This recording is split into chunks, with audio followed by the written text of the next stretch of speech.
जब अल्लाह के नबी के सहाबा भूख से इस कदर तड़प गए कि जिंदा रहने के लिए उन्हें दरख्तों के सूखे पत्ते चबाने पड़े। भूख ऐसी कि होंठ जख्मी हो गए और मुंह छिल गए। लेकिन फिर अल्लाह ने समंदर से एक ऐसा अजीब व गरीब खजाना भेजा जिसने सबकी आंखें फटी की फटी रख दी।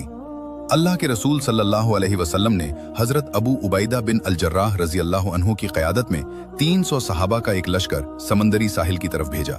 सफर लंबा था और रास्ते में राशन पूरी तरह खत्म हो गया। एक वक्त ऐसा आया कि पूरे दिन में खाने को सिर्फ एक खजूर मिलती थी और एक दिन वो भी खत्म हो गई। मजबूरन सहाबा ने दरख्तों के कांटेदार झाड़ और पत्ते झाड़कर खाना शुरू कर दिए।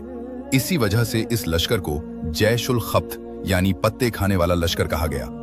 हालात यहां तक पहुंच गए कि जिसमें चलने की हिम्मत न रही।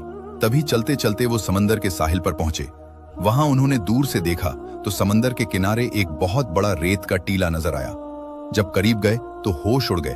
वो कोई पहाड़ नहीं था बल्कि समंदर की लहरों ने एक अजीमुशान मछली को बाहर फेंक दिया था, जिसे हदीस में अल अंबर कहा गया है।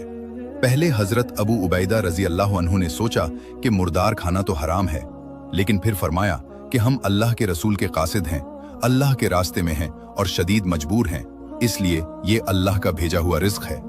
इस मछली का साइज आप इस बात से सोचिए। हदीस के मुताबिक इस मछली की आंख के हल्के में 13 सहाबा आराम से बैठ गए। हजरत अबू उबैदा ने इसकी एक पसली को जमीन पर खड़ा किया और सबसे लंबा सहाबी सबसे लंबे ऊंट पर बैठकर इस पसली के नीचे से बगैर इसे छुए गुजर गया। इन 300 सहाबा ने पूरे एक महीने तक इस मछली का गोश्त खाया और सब बिल्कुल सेहतमंद और ताकतवर हो गए।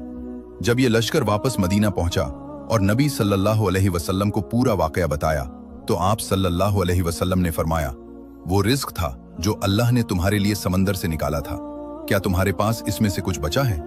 सहाबा ने बचा हुआ गोश्त पेश किया और आप सल्लल्लाहु अलैहि वसल्लम ने भी इसे तनावुल फरमाया। बेशक अल्लाह अपने बंदों को वहां से रिज्क देता है जहां से उनका गुमान भी नहीं होता। तबसरे में सुभान अल्लाह जरूर से लिखें।